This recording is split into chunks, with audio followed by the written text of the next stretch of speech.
Hi hello सब छोड़ दो क्योंकि आपको चलती ट्रेन में चढ़ना पड़ेगा because I am on a journey to review 366 movies in 366 days. Welcome to rewatch with Raj और आज है हमारी जर्नी का डे 10। पर आज अपन लोग ना कोई मूवी के बारे में नहीं बल्कि एक सीरीज के बारे में बात करने वाले हैं जो आज ही रिलीज हुई है डिज्नी प्लस हॉटस्टार पे, जिसका नाम है एको, जो है मार्वल सिनेमैटिक यूनिवर्स का पार्ट। बट इस बार मार्वल स्पॉटलाइट के बैनर के अंडर। देखो सच्ची बोलो ना तो मेरे को हॉकाई के सीरीज में भी एको का कैरेक्टर कुछ खास लगा नहीं था। तो जब मेरे को पता लगा कि चलो एको का एक स्पिन ऑफ सीरीज आ रहा है तो आई वाज लाइक, किसने मांगा था क्या किसी ने? And for a show I was 0% interested in this turn out to be pretty good. सबसे पहले elephant in the room, Daredevil canon है। मैं इतने साल से वेट कर रहा था कि ये कब ये कंफर्म करे और ये सीरीज भी उसको एड्रेस करता है एक सीन में। यार मेरे को अभी भी बिलीव नहीं हो रहा कि डेयरडेविल कैनन है। एंड इन सम वे और another this benefits this show, क्योंकि सिर्फ इसके लिए नहीं कि इसमें डेयरडेविल और किंगपिन है, बट इसके लिए भी क्योंकि जो डेयरडेविल की सीरीज में, या डेयरडेविल नहीं सॉरी डिफेंडर्स, उसमें जो आयरन फिस्ट है, वो आयरन फिस्ट ने ना नेटफ्लिक्स के सीरीज को रियलिज्म से थोड़ा सा निकाल के एक फैंटास्टिकल एलिमेंट दिया था। And without being so spoilery, इस सीरीज में भी कुछ फैंटास्टिकल से एलिमेंट्स है जिनसे मैं थोड़ा सा मतलब स्टार्टन हो गया था कि ये मैं एको देख रहा हूँ ना सीरीज बेस्ड इन रियलिटी। अगर आयरन फिस्ट का कैरेक्टर मैंने पहले नहीं देखा होता ना तो आई वुड फील कि ये आउट ऑफ प्लेस था, बट ठीक है, ये मतलब उस हिसाब से ये ठीक बैठा। और हर एपिसोड का जो नाम है ना वो इस एपिसोड की स्टोरी लाइन से जुड़ा हुआ है। और इसमें ना एको के कैरेक्टर का एक ऐसा जर्नी दिखाया हुआ ना, पर्सनल जर्नी, जो किसी ट्रेलर में भी नहीं दिखाया हुआ। पर्सनली ये सीरीज मेरे को लेटली जो डिज्नी प्लस की सीरीज आ रही है उससे तो मेरे को फार बेटर लगी। मेरे को ये हॉकाई से भी अच्छी लगी, जिसको टॉप करना कोई मुश्किल काम भी नहीं है। एक और चीज़ ना मेरे को बहुत खटकती थी डिज्नी प्लस सीरीज के बारे में कि इसके जो इंट्रोज है ना वो बड़े सिंपल से होते थे। मतलब जैसे बाकी सीरीज की फॉर एग्जांपल डेयरडेविल का ही इंट्रो ले लो, वैसा से कुछ यूनिक सा नहीं था, बट इसमें इन्होंने वो कसर भी पूरी कर दी।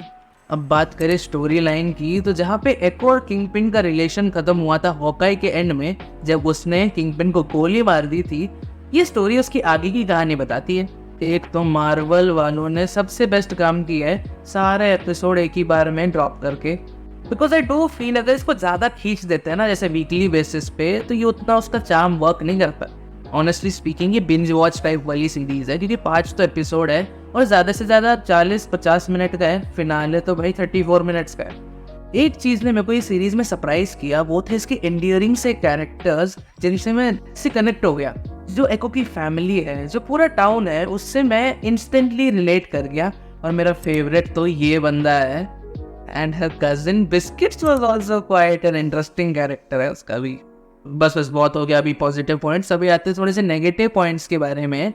एक एग्जांपल देके समझाता हूँ। 3rd एपिसोड की शुरुआत जब होती है ना तब उसमें एक ब्लैक एंड व्हाइट सीन है ओल्ड फिल्म स्टाइल में, मतलब समझ रहे हो ना, ऐसे रेशियो भी 4:3 होता है जिसमें ये जो फिल्म रील वाला तरीका है ना, ये कब अपनाते हैं जब इनको दिखाना होता है कि एकदम पुराना साल है ना, बहुत पहले की बात है ना। मार्वल से जो होता है इन्होंने पोस्ट प्रोडक्शन में तो कर लिया, फिल्टर लगा के पुराने जमाने की पिक्चर जो रील पे शूट किया हुआ स्टाइल में ये दिखा रहे हैं, उसमें एरियल शॉट्स डाले हुए हैं, पैनिंग शॉट्स डाले हुए हैं।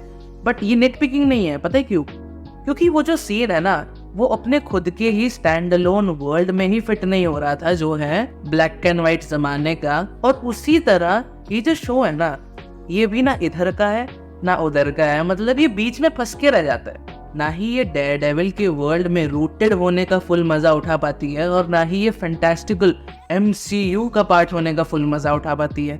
दोनों को बैलेंस करने का काम ये ठीक तरीके से नहीं कर पाती, बट ट्राई बहुत बढ़िया किया इन्होंने। इसका एक और एग्जाम्पल है, 1st एपिसोड में एक ऑसम वनर है, मतलब करीब 1-2 मिनट तक सीन कट ही नहीं होता और वो फुल ऑन एक्शन सीन है। एंड उसी सीन में अपना डेयरडेविल भी आता है।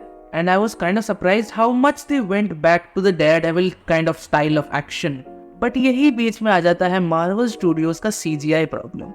अब सोचो एक हैंड टू हैंड कॉम्बैट चल रहा है डेयरडेविल और एको के बीच में, एंड सडनली मतलब एक वनर है ये, मतलब शॉर्ट कट नहीं हो रहा, एंड सडनली अपना डेयर डेविल बीच में 5 सेकंड के लिए फुल ऑन CGI हो जाता है और वो बहुत मेरे को दिखता है, पता नहीं ज्यादा VFX आर्टिस्ट रिएक्ट देख लिया मैंने, पता नहीं, मतलब बहुत ज्यादा नोटिसेबल था। और इसका एक रीजन ये भी है क्योंकि ये शो खुद को एक ब्रूटिंग सा सीरियस सा शो बना रही है और उसके बीच में वो CGI क्लियरली दिख जाता है।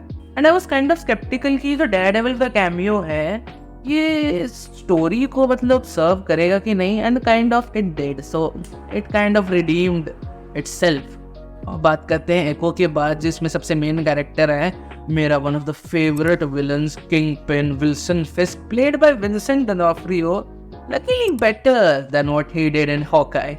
मेरी आधी खुशी तो इसी रीजन से आ रही थी कि इन्होंने विंसेंट फिस्क का पास्ट चेंज नहीं किया, जो बचपन में उसके साथ ट्रेजेडी हो गई थी उसको इन्होंने चेंज नहीं किया, वही का वही रखा है, and I was so happy. But एक बात मेरे को इसके कैरेक्टर में इस बार खटकी कि जितना मैं विल्सन फिस्क को, उसकी माइंडसेट को पहले जान चुका हूँ ना, उसका 5% भी मेरे को इस सीरीज में नहीं मिला। I mean, I was hearing what he was saying, but I was not feeling what he was feeling inside. The Daredevil series mastered that, and इसमें वो मिला नहीं मेरे को, तो थोड़ा सा इतना सा डिसअपॉइंटमेंट तो हुआ। अब मेरे को बोलना चाहिए कि नहीं मालूम नहीं, बट फिनाले में ना कोई सीन्स ऐसे थे मेरे को बहुत हंसी आ रही थी। मतलब एक रियलिस्टिक स्टोरी, एक फैंटास्टिकल स्टोरी, फिनाले में जाके जब मिलता है ना, that was I did not expect to say the least. But yes, I did like Echo का जो कैरेक्टर है इसमें मोर देन जो हॉकाई में था, इसमें मैं बहुत रिलेट किया। और उनके जो ग्रैंड मदर दिखाए हुए ना, ग्रैंड मदर और ग्रैंड फादर का जो केमिस्ट्री है, बड़े क्यूट से कैरेक्टर है यार। देख लिया रिव्यू, हो गई संतुष्टि। अब बात करते हैं पोस्ट क्रेडिट सीन के बारे में। तुमको स्पॉइलर नहीं दूंगा मैं पक्का, बट बड़े दिनों से जो लीक्स आ रहे थे ना विल्सन फिस्क के कैरेक्टर को लेके इन दी MCU, ये उसकी तरफ ही जा रहे हैं। मैं तो बोलूँगा भाई पोस्ट क्रेडिट सीन मिस मत करना, इट इज़ क्वाइट एक्साइटिंग।